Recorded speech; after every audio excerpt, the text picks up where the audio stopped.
I'm going to share my screen with you.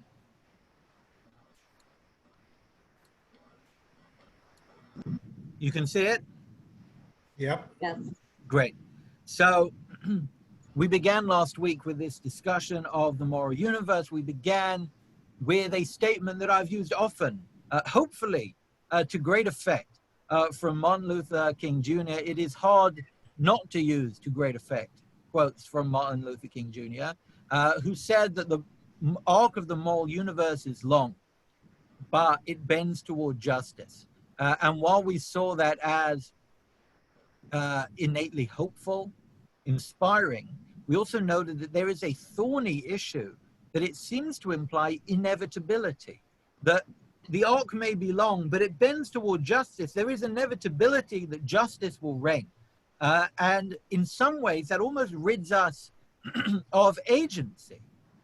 It's long, sounds like it is declaratively long. It can't be short. It will be long. There is nothing we can do to impact the length here. And it will bend toward justice. There's nothing we can do about where this ends. So while on its surface, while on its face, it inspires and it rouses us to action, at the same time, it may inspire a sense of powerlessness in us, that we don't have the shift to make that arc shorter or to bend it in another direction. I will note, I just saw in the email a couple of minutes ago, I want to recognize that the Finkels are sponsoring this evening's share very, very generously, recognizing the first anniversary of me starting at the shul. So I thank you very much for that sponsorship.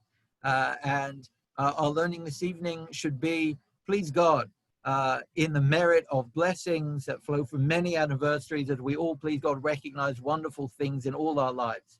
So I thank you for that recognition, and I hope that we only share happy anniversaries going ahead. So thank you for that. And that hopeful note leads us to our discussion, as we summed up last week, the first position. We had to look at a couple of movies, because what's life without looking at a couple of movies?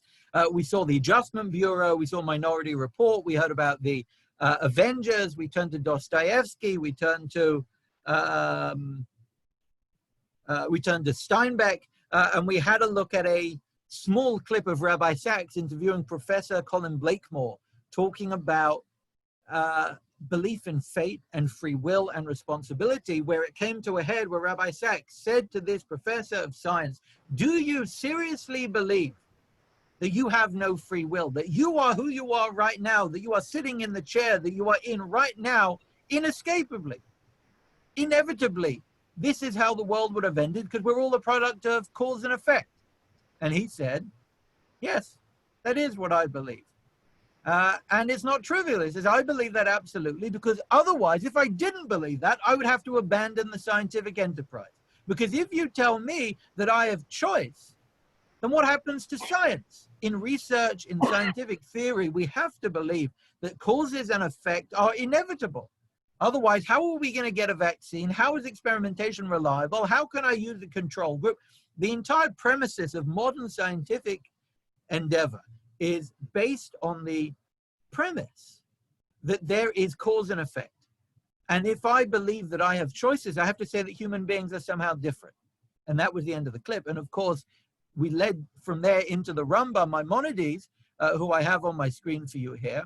No, I don't. I have Rav Sajigan on my screen for you here. The Rambam, who said, yes, min zeh, this species, humanity, is distinct. It is yachid ba'olam. Ve'ein min kamo. There is nothing else like it. Human beings have choice, and his evidence for it was the fact that after Adam and Eve ate from the tree, God says, hein, behold, this being is now like us to know good and evil. We then turn, this is just a recap, we turn to Rav Sajiga on the Rasag, who in his book of Dogma, Doctrine, and Belief says that actually the verse from Genesis, God's declaration that humanity has moral power, is not the only source of proof that human beings have choice. There are 4 sources of evidence for our power to make moral choices, and any choices. He says, number 1, experience. Miderech HaMochesh, he says, the fact that I have the very sensation that I'm making decisions, that I'm moving my hands because I want to, that I'm snapping my fingers because I want to, that those of you who just touched your face or moved in the chair, those were decisions. There are involuntary things that we do, please God. There are our heartbeats, our lungs inflate and deflate. We don't think about those, called involuntary actions. But there is a sensation that we make all sorts of choices. So that was one stream of evidence. The other is reason, where he says, if there is no choice, the idea of reward and punishment seems unjust, evil, in fact. To say that we're going to equally reward people who commit horrific murder and those who spend their lives conducting philanthropy, it's astonishing. It's impossible, his claim. So that's number two, experience, reason. Number three is scripture. I think Harold actually mentioned this before we turned to the Rasag last week. We're going to read this Shabbos, V'charta b'chaim, I put before you, God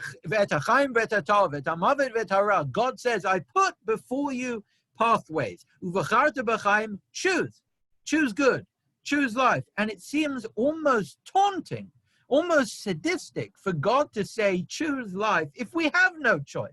So there's actually embedded in that scriptural evidence also part of the reason that it would betray our understanding of God's essence, of his goodness, if scripture is inaccurate and satirical.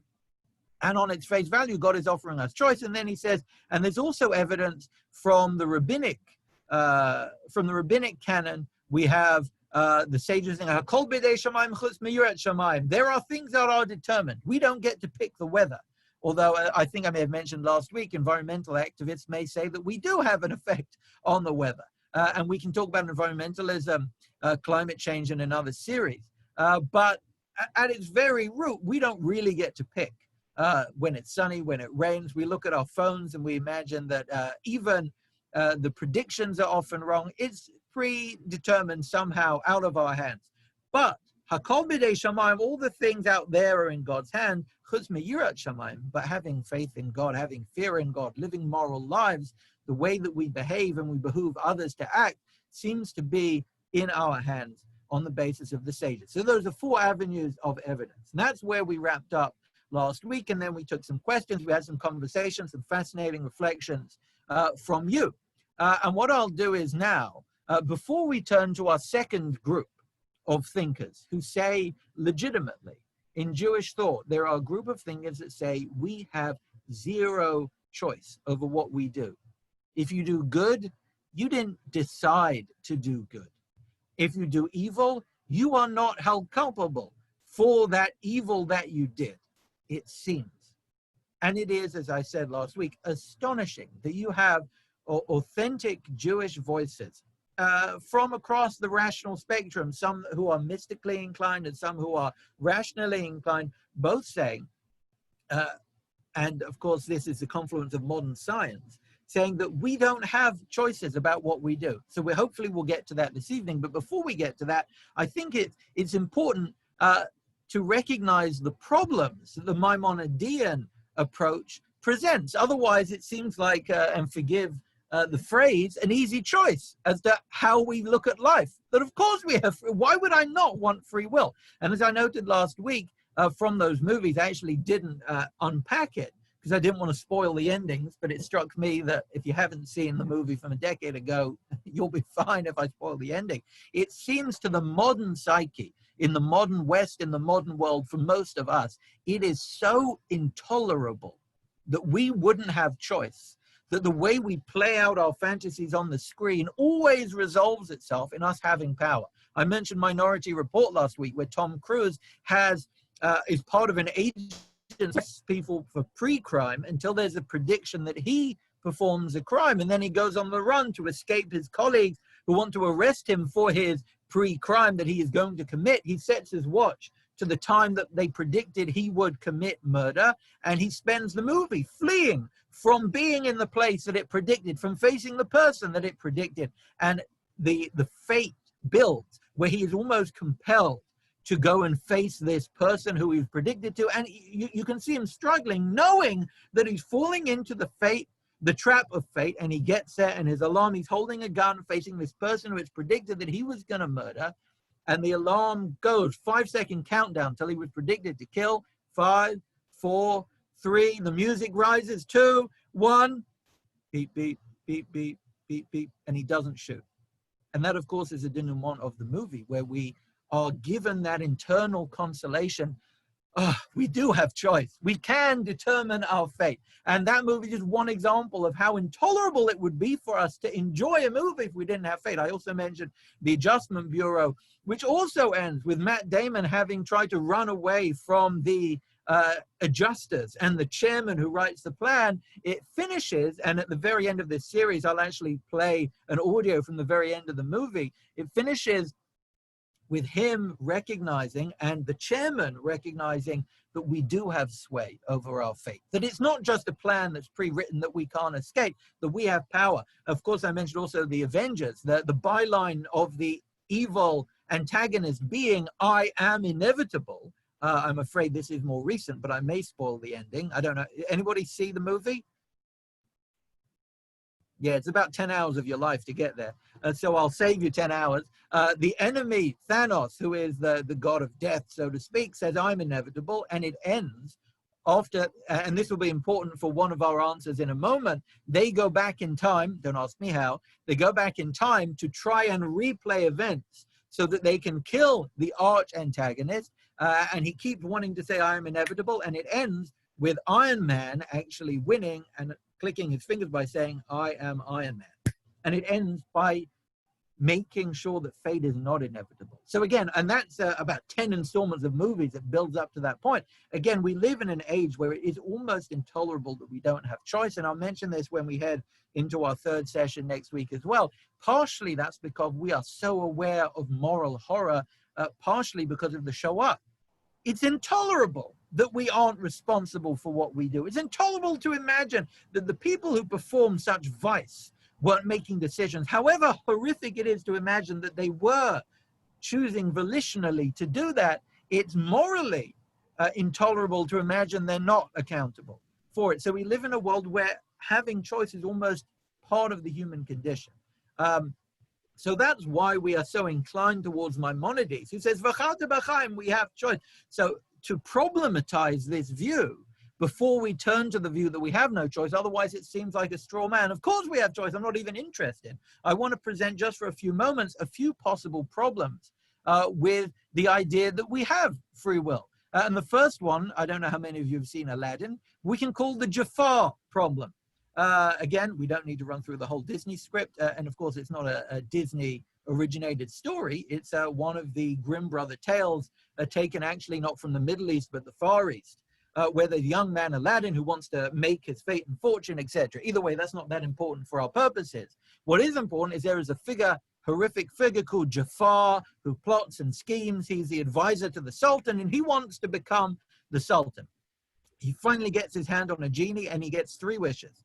First wish, make me the Sultan. He now becomes the most powerful human being on the planet. And then Aladdin taunts him. And he says, you know what? I'm not happy being the Sultan. I want to be the most powerful sorcerer in the world. He becomes a sorcerer. And then Aladdin has a stroke of genius and says, how am I going to survive this fight with Jafar, who's now the most powerful sorcerer on earth? And he says to him, you think you're the most powerful being? What about the genie? The genie's more powerful than you. And Jafar goes, I've got my 3rd wish. Make me a genie. And he turns into this genie and he flexes his muscles and he says, I feel the cosmic power. And then, of course, the catch. What's the catch for a genie, as you see on your screen? What's the catch? Goes back in the bottle. Right, you get sucked into a bottle. You're a genie, you're actually a slave, hence the cuffs around his hand. Aladdin 2 is about him trying to get out of the bottle, but we don't have to go into that because we know the second Disney installments of movies are never as good as the first. But either way, that's the problem. Having cosmic power with a catch means you're not that powerful. He's living in a bottle. So if we say that we have free will and we make decisions, we have to consider for a moment, what does that do to God? God has cosmic power, but hold on a minute. If he has cosmic power, he can't control what I do. I get to decide. I'm making decisions. So now suddenly God got omnipotence at a catch? How do we resolve that issue? Any suggestions? Hey, dude. Say again? But you see, It seems like this is one of Don't the Stu? old philosophical questions. If God is all powerful, can he make a rock that is too heavy for him to lift? Yes. Right. Can he make a rock that is too heavy for him to lift? It's complicated. There's no neat answer to that other than that's kind of a linguistic trick. Because yes, is the answer. He could make a rock that's impossible for him to lift, but then we would say, but it's impossible. So we're kind of caught, and the answer has to, at some level, we'll come to in Maimonides, be yes, but what? We don't understand it. And when you hear that, you're like, all right, fine. But yes, that is one of the questions that's thrown out. Can he make an immovable wall and an unstoppable boulder? It's the same kind of question, and it's complicated. The question to God's omnipotence is, in fact, one of the answers to Stu's question is God could, but he wouldn't. Now, why wouldn't he? Because God has made a material universe which operates by certain rules that he has decided he wants the universe to operate. Of course, he can make a ball that is too heavy for him to lift, but he, in the material universe in which we live, he has set up scientific rules, structures that don't work that way. Meaning the solution is God could do it, but he chooses not to. So we actually don't take away from his power because he made a choice. He said, I could choose differently, but this is my choice. And that's actually the Rambam's answer to this question. This is quite easily dealt with, the question of omnipotence, to say, what have we done to God's power if I can make decisions? It's straightforward. Look on the screen there. You've got the cabinet room in the White House. There are multiple departments. I was going to put all of them on the screen, but they keep growing. Every presidential candidate says that they're going to eliminate a number of federal departments, but somehow it keeps growing. And you have here, of course, department heads who make decisions, and that doesn't mean the president doesn't have ultimate executive power, but it's called delegation. And that's something you choose to do. Presidents do it because they are finite on some level. Maybe they see it as beneath their dignity to deal with small questions, but also they've got finite attention span, bandwidth, so they have to delegate. God doesn't have a finite attention span or bandwidth, but he makes a volitional choice to delegate power to human beings. This is how the Rambam writes it. Al titamev tomar, don't be astonished and say, a person can do whatever they want, and his behavior or her behavior is handed over to them. So can we possibly do something God doesn't want us to do? And it's not just that if I do something, oh, God didn't have the power to stop me, but I get to determine other people's lives.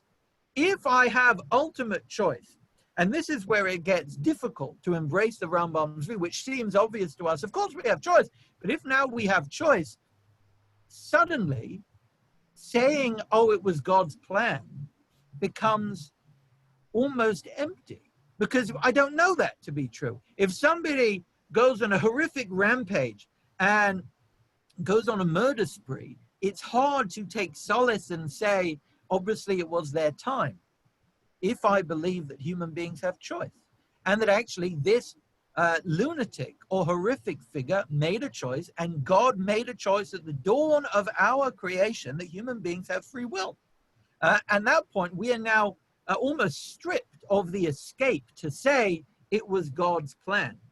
So that is one reason to push us away, at least in terms of psychic comfort, from the view of Maimonides, to say that we all have choice. Now we're almost stripped of an escape to say, oh, this must be the way it's willed. Responsibility on human shoulders is at such an extreme that now we don't have an escape to fall on providence as often as we might. And I think naturally we all do.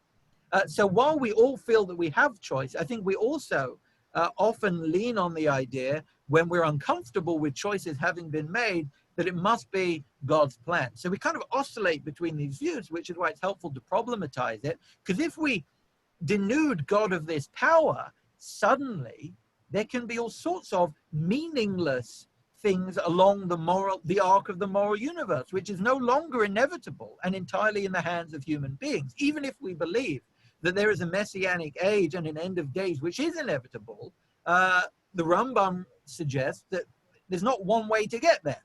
It'll either come because we build up to it, or it'll come because we get so filled with vice that God has to erupt on the scene. But the script isn't written. The arc of the universe doesn't bend. It might bend, or it might be a parabola, or it might erupt, or it might sink. Who knows? So what we do here is not just an abstract theological problem that we've now denuded God of power, but in doing so, we have stripped ourselves of an argument that brings us comfort. So the Rambam is comfortable ending here by saying God delegates. Kacha chafetz, this is what God wants. Liod ha'adam reshuto biyado, for human beings to have power in their hand. V'chol ma'asav mesurin lo, and all our behaviors are on our shoulders. V'lo yelo lo kofer v'lo moshech elohu ma'atzmo v'da'ato shnatan lo hakel aseh kol ha'adam yachol la'asoto. This is the way God wants it. So he has resolved the theological problem in that we have now stripped God of a certain element of power. But the answer is we didn't strip him of the power. God delegated that power. But it does leave us in a quandary psychologically. So that's the first question. We've resolved the question theologically for the Rambam, but now we also have a taste for why this perspective may be problematic theologically, it may be problematic psychologically.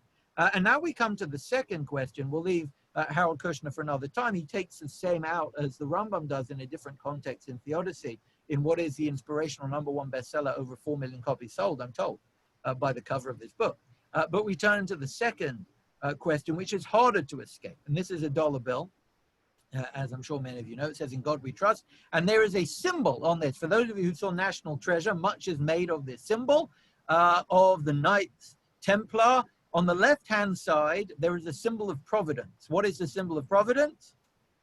The all-seeing eye of providence. Correct.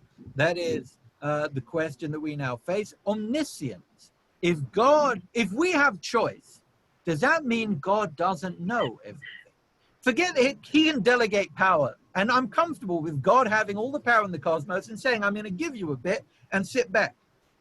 But what about God not knowing things?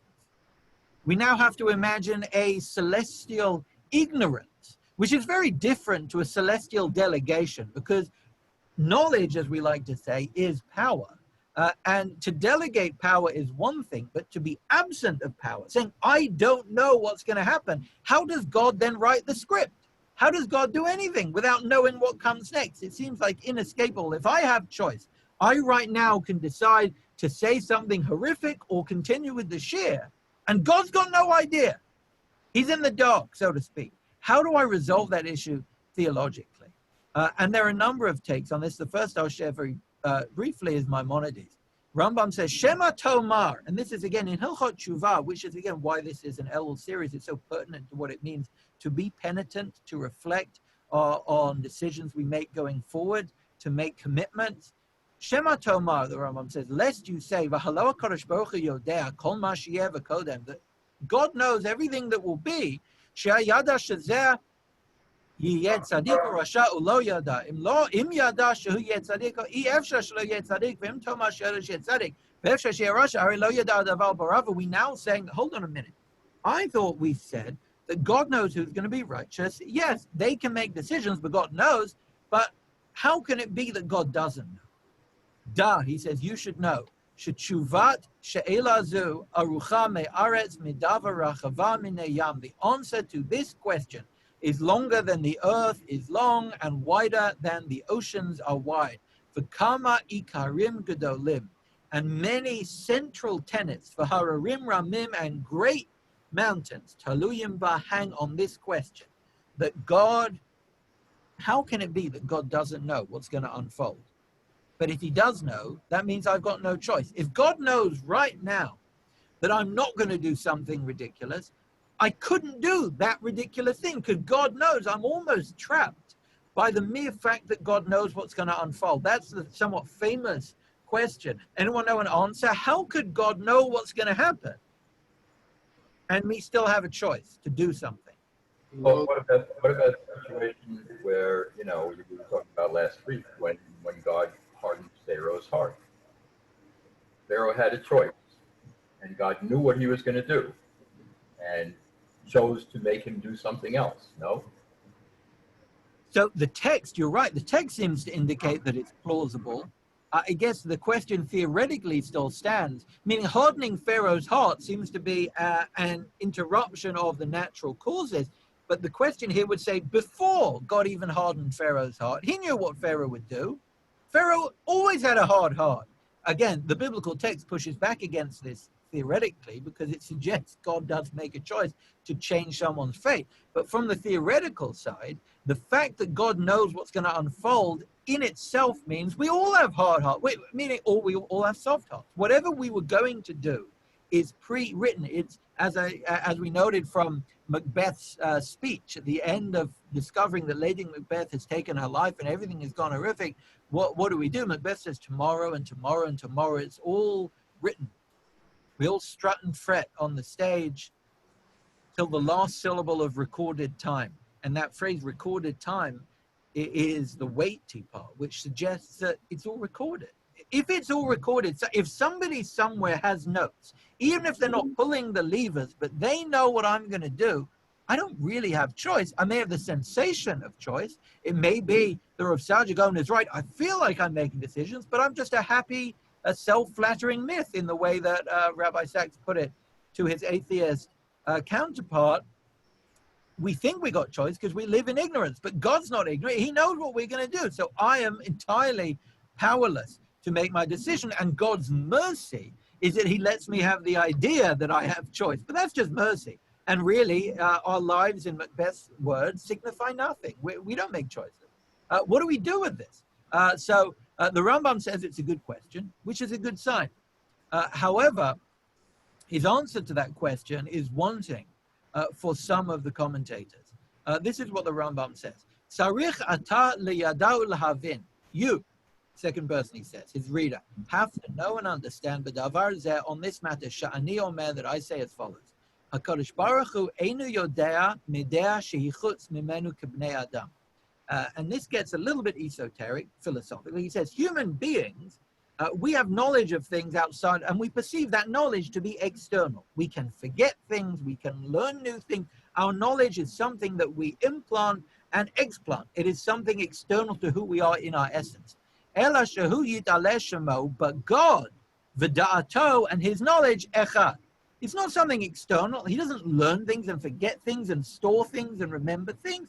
Ein da'ato shel adam yicholol lahasig, and human beings, if you're starting to worry this is a little esoteric, the Rambam confesses, yes, we can't understand this. We can't comprehend what it means to have inalienable knowledge. We understand inalienable rights, even if we strive to live up to them, and it's impossible. Inalienable knowledge sounds impossible on every level. Even the involuntary things that we do, there are human conditions, horrific, which involuntary conditions are forgotten. The mind, the memory, is vulnerable to forgetting everything. And we can't understand what it means to have embodied knowledge, but that's what God is. And he says it's impossible for man to understand this at all, because and just as we don't have the ability to understand God, we can't understand God's knowledge. So Rambam's question is, how can God know everything and us have choices? And what's his answer?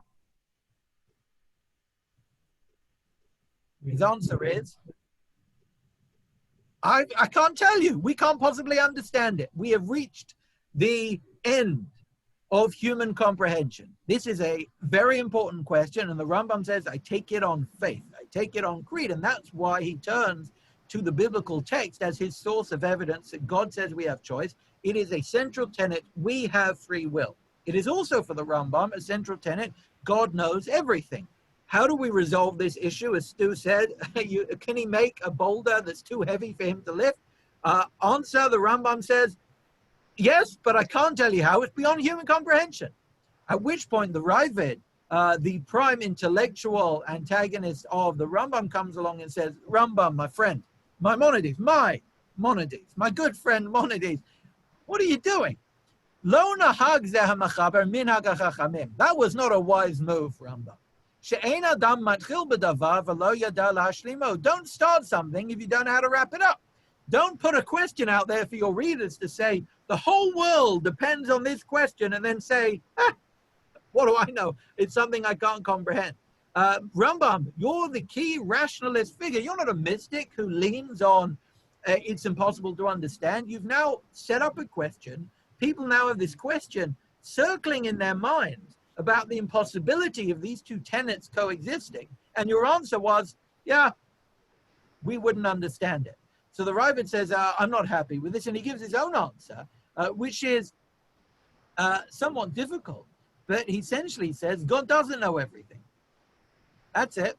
God, in the same way God volitionally gave up power and said human beings get to choose, he also gave up knowledge. And we don't need for God's perfection to be intact for his knowledge to be omniscient. And he essentially, the idea that God is omnipresent, omniscient, and what was the third one? Omnipotent. It is a Maimonidean idea. Maybe God doesn't know everything. That's what the Ravid says. And God has volitionally chosen to say, I'm not going to know what unfolds in the days to come. That's the Ravid's answer. Here we have on the left-hand screen, anyone recognize this rabbinic-looking figure? It is a drawing and imaginative. So it's not in any way reflective of the real human being, but it's quite a popularized figure. Anyone know that? Rashi? Yes, well done. It is Rashi, correct. That, again, I do not know if that's Rashi, but that is the way Rashi has been depicted for all of us in books for the last century. And Rashi takes the same view as the Ravid. Yeah, it is not an imperfection for God not to know the future. Again, I don't really follow how that would work in terms of celestial calculation, plotting the future. But if we are wholly committed to human free will, it seems to be, for Rashi and the Ravid, to suggest that God doesn't know the future is the only out and tolerable. On the right-hand side, you've got a different figure here called Gersonides, to his friends, to his Latin-speaking friends, to his Hebrew-speaking friends. Anyone know what he was called? Rabbeinu Gershom. Rabbeinu Gershom. Those were probably his students. Maybe his friends called him Rabbeinu too. But yes, he is the Ralbag. Rabbeinu, the Gersonides, actually the son of Gershom, now that I remember it. Rabbeinu Gershom, somebody else. This is the son of Gershon, the Ralbag. And he took the view that was embraced by Dr. Strange in the Avengers, which is, and this is a neat kind of middle ground, God's omniscience means he knows everything. Everything cosmically possible, God knows, but he delegated power to us to make decisions. How do we maintain that balance? Well, So, isn't it something like what we talked about toward the end of last session, where we're, as human beings, we're restricted to linear time. But since God, when he actually introduces himself, he says, I was, I am, I will be. He's independent of time. So, and I think it also borrows a little bit from Rambam, who says that's the part we really can't understand. When somebody is operating independent of time, they know what the answers are going to be. It doesn't necessarily take away from the power of the human being to do it. right. So the premise that you have is part of the Ralbugs. The essence of your answer is actually going to be Rav Sargon, we're going to turn to in 1 minute. But it's an inevitable premise that God is outside time for what the Ralbag says. And then we'll come to your view in Rav Sargon, who presumably you've been on good terms with all this time. So the Ralbag says that we can make any choice we like, and God knows everything in the cosmos because God knows all the permutations. God knows that I can make 3 choices right now. It's not really 3. I could probably make near infinite choices. Probably not near infinite. I could right now hit myself in the face, jump on the desk, close my sky. There are all sorts of things I could do. And God's infinitude means that he knows what the cause and effect of every one of those paths would be. So you don't have to limit God's knowledge. In fact, he has increased God's knowledge by saying God is aware of infinitely more things because he knows every single possible effect. And as I say, this was embraced by Dr. Strange, who in the middle of the Avengers starts doing this, and all the people around him wonder, what on earth is he doing? And he comes back and he says, I've just gone back in time and gone through all the different possible futures that we could go through, which he says is 14,605,000. And now I know how we can beat the enemy. I've been through 14,605,000, and then his peers, his compatriots, his fellow Avengers say, in how many of them do we win? And Dr. Strange says, 1. which of course sets up the tension. How do we overcome the inevitability? There's only one chance out of 14,605,000. But that's essentially what the Ralbag says, the Havdil about God, that God does this. He knows all the 14 million possible futures that exist, but we have the power to determine which path we go down, and God can steer independent. So that's one view. But now we're going to turn to Stu's view, which brings us to the twin experiment, which some of you may be familiar with. And I am looking at the time, so don't worry, we'll pause when we need to pause, and we'll pick up next week, and I'll make sure that we finish on time next week too. The twin experiment, some of you may be familiar with. I first came across this actually in a book called Genesis and the Big Bang. I think it's Gerald Schroeder is the name. I don't know if any of you are familiar with the book or the author. He's a physicist who takes on questions about evolution and the biblical text, and it's saying that it was 6 days of creation, and there being archaeological suggestions that the world is far older than 6,000 years.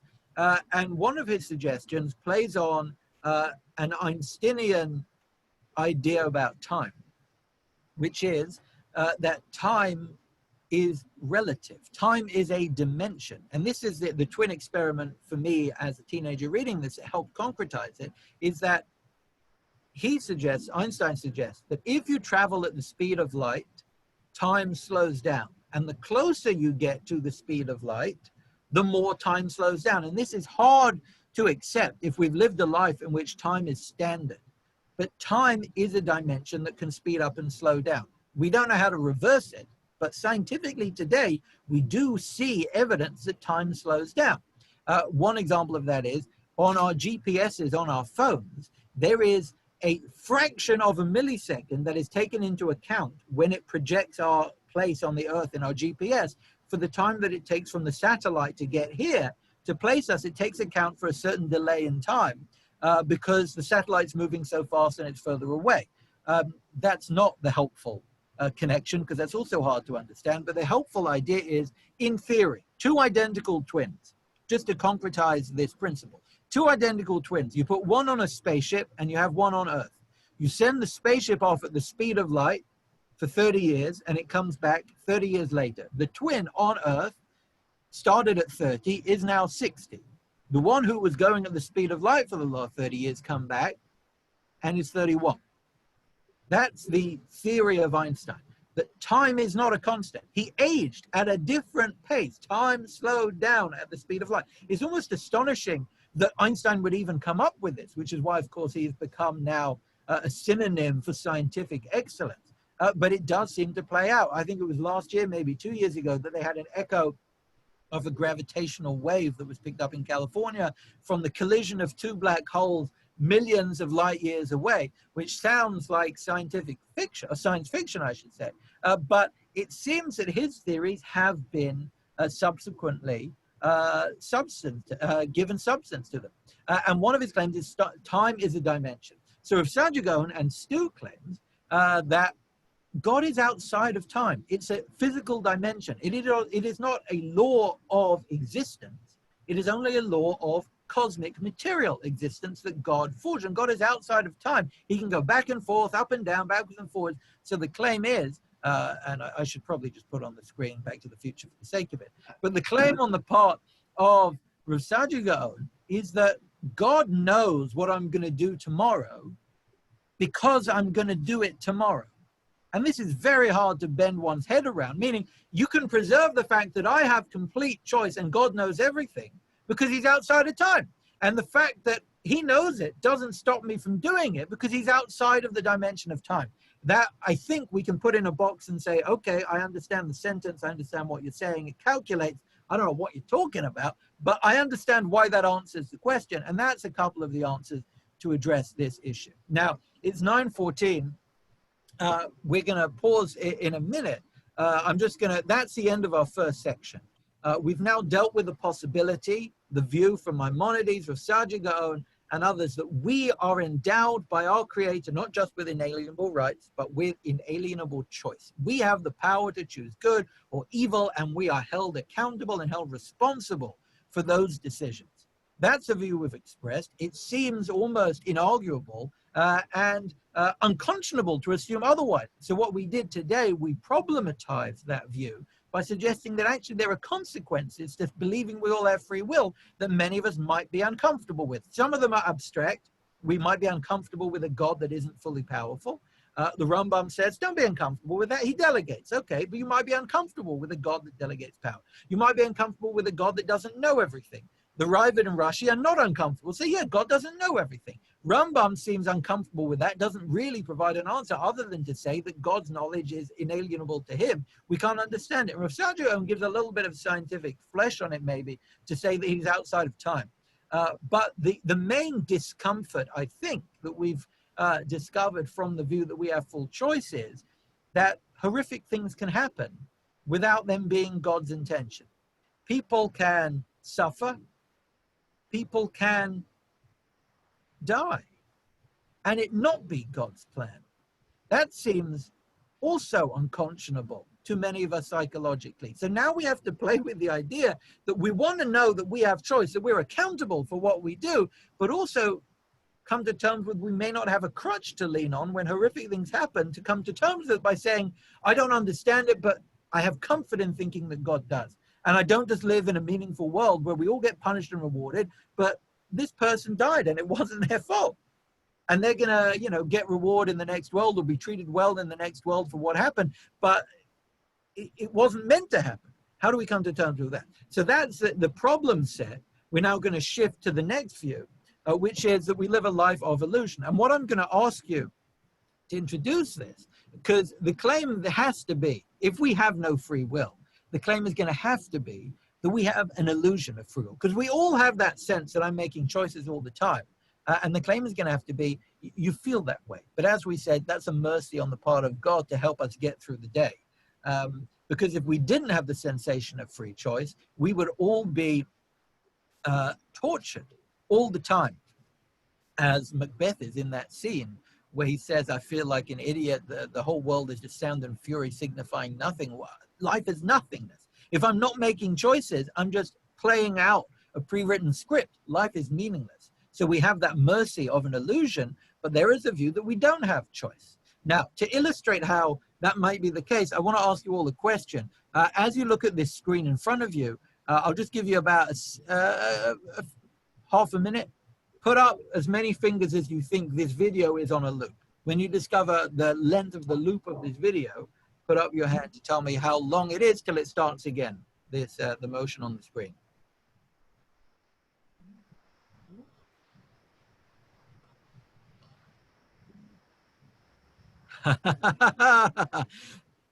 Okay, so Leo said 5. I can't see all your faces, unfortunately, so you may have to call out a number if I didn't see you put your hand up. Stu, I did see, and I'm not sure whether he was saying 3. 0. Or 0. No, okay. 0. 0. That's a still. This is on your screen a static image. It is not a video. It is not moving at all. And the way that you can prove it to yourself, it's difficult, and I'll leave it on the screen for a second so you can do that. If you look at any one place, look at any one place on the image and just focus your eyes as much as you can on that one thing, and you will see it slow down and stop. It is an illusion because your eye is looking for motion and it's constantly chasing around the screen, so it looks like it's moving. But if you stare, just the easiest place to look is right in the middle. Look at the very middle dot and just focus, and slowly it will slow down and then stop. And then once you start thinking again, it'll start moving again. This is an illusion. And I can prove to you technically or technologically this is a static image because my PowerPoint would not have let me put a video on. It lets me freeze squeeze an image, which is what I did. So it has to be static, but it took me a while to convince myself that it's not an illusion as well. So having proven that, what we'll do, I'm going to wrap up now, and next week we'll begin in Spain in 1391.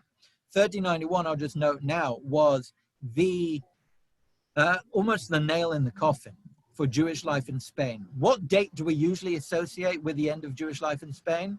Which year? 1492. 1492. 1492, the expulsion of the Jews. The heyday of the Golden Age with Maimonidean philosophy and his antagonists basically came to a sudden thud in 1391 where there was eruptions of mass violence and riots against the Jews of Spain, as you have this image taken off Wikipedia. Just go to Wikipedia, 1391 massacres, and it will just steer you to the scene where thousands of Jews were massacred across Spain. And this was when it was understood intolerance was inevitable. I shouldn't say inevitable. Seemed inevitable. Seems out of character for me to say that at this point.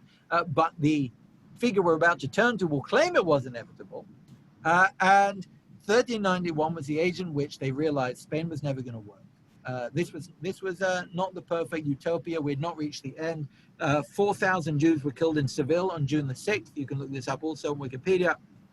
50,000 over the next 3 months were massacred all over this northwestern part of Spain. It broke out, and our figure, who we're going to turn to, who believes that we do not have choice over what we do, was the leading rabbinic figure of the age, who spent decades going from city to city and town to town and shul to shul, consoling, trying to rebuild, trying to give confidence and bring conviction back to the Jews of the age. And over that period, about 100,000 Jews converted forcibly, however you want to see it, not all at a knife's throat, but under those conditions, to Christianity.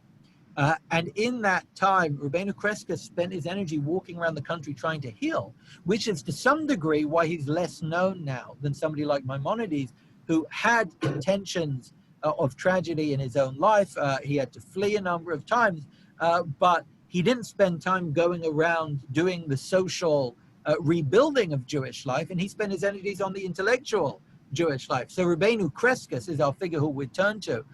This is an image of the volume that Jay Liska has in his house of the Kreskas Critique of Aristotle that he forwarded me during the week after he listened to last week's share. So we're going to turn to Rabbeinu Kreskas.